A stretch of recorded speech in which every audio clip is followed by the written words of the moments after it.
दे दिया और ऐसे एक लाइन खींच देगा, कहेगा क्या है, इस पर जो ग्राफ खींचा गया हुआ है, ये जो ग्राफ में ये जो ग्राफ ये किस बहुपद का हो सकता है, ये ग्राफ किस बहुपद का होगा, किस बहुपद का हो सकता है, बहुपद का हो सकता है। तो ये याद रखिएगा, रैखिक बहुपद का होगा, रैखिक बहुपद का होगा। देखिए रैखिक बहुपद का जो ग्राफ होता है एक सरल रेखा में होगा। तो देखिए ये रैखिक बहुपद का जो ग्राफ, जैसे ये ही है, ये क्या है, सरल रेखा में है, तो रैखिक बहुपद, ठीक है ना। तो रैखिक बहुपद का ग्राफ कितना होगा भाई साहब, आपको सरल रेखा में, सीधा रेखा में होगा। लेकिन द्विघातीय बहुपद का, बात समझे कि नहीं, द्विघातीय बहुपद का जो ग्राफ होता है वो परवलयी आकार का होता है, बात समझे कि नहीं। अर्थात ऐसे होगा, मान लीजिए मान लीजिए यहाँ पर ऐसे दिया रहेगा, ठीक है, और ऐसे रहेगा, तो ये परवलयी आकार का हो गया, मतलब यू की भांति होगा, ठीक है ना। जब यू की तरह बना हुआ रहेगा, ठीक है ना, तो इसका मतलब क्या समझ गई, ये आपका ये द्विघातीय बहुपद का, द्विघातीय बहुपद का है। किस बहुपद का है, द्विघातीय बहुपद का है।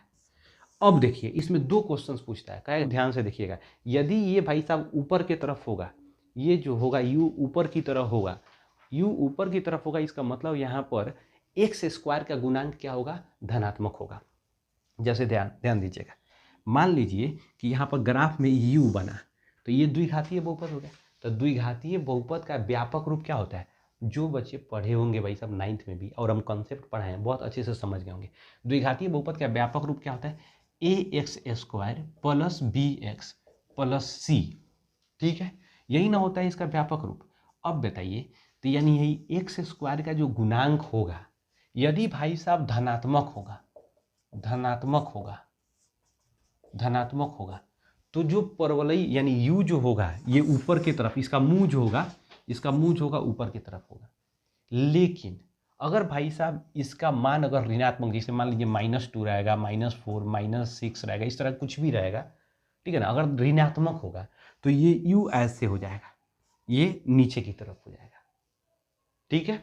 तो कहेगा क्या कि द्विघातीय बहुपद का ग्राफीय रूप कैसा होगा, परवलयी आकार का होगा, u आकार का होगा, ठीक है। तो द्विघातीय बहुपद अगर u ऊपर की तरफ है तो x² का गुणांक क्या होगा, धनात्मक होगा, ऊपर धनात्मक, ऊपर क्या होगा, धनात्मक, और नीचे क्या होगा, ऋणात्मक, यानी u जब नीचे की तरफ होगा तो वो ऋणात्मक हो जाएगा, ठीक है।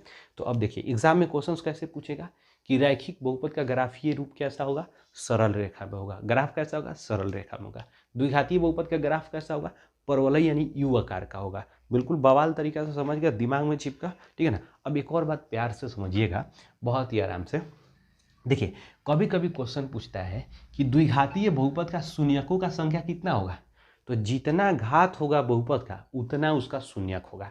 तो द्विघातीय बहुपद का घात कितना होता है, 2 होता है, तो उसका शून्यक भी 2 होगा। त्रिघातीय बहुपद का घात कितना होता है, 3 होता है, इसलिए उसका शून्यक भी 3 होगा।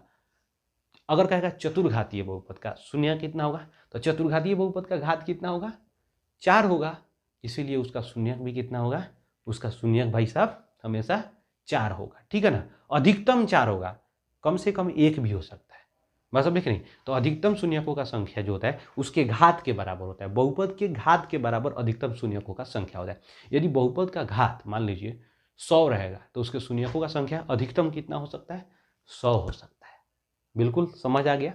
अच्छा, एक और ट्रिक याद रखिएगा, जितना घात वाला बहुपद होगा, ठीक है ना, उसमें पदों का संख्या उस घात से 1 ज्यादा होगा, ठीक है ना। उसमें अधिकतम पदों का संख्या कितना ज्यादा होगा, उस घात से 1 ज्यादा होगा। जैसे मान लीजिए कहेगा क्या, द्विघातीय बहुपद में कितना पद हो सकता है, अधिकतम कितना पद हो सकता है, तो द्विघातीय बहुपद में बहुपद का घात कितना, 3 हो गया, इसलिए इसमें अधिकतम द्विघातीय बहुपद में 2 होगा ना, इसलिए इसमें अधिकतम पदों का जो संख्या होगा वो क्या हो जाएगा भाई साहब, 3 हो जाएगा, ठीक है। क्या कर रहे थे कि बहुपद में पदों का संख्या है, तो एकदम दिल दिमाग और ये जो है खोपड़ी में बैठा कर रखना है बात को, कि बहुपद में अधिकतम पदों का संख्या उसके घात से 1 अधिक होगा। अब बहुपद का घात क्या कराता है, किसी भी बहुपद में, बात समझ नहीं, चर राशि का अधिकतम घात उस बहुपद का घात कहलाता है। बात समझ आ गया कि नहीं आ गया।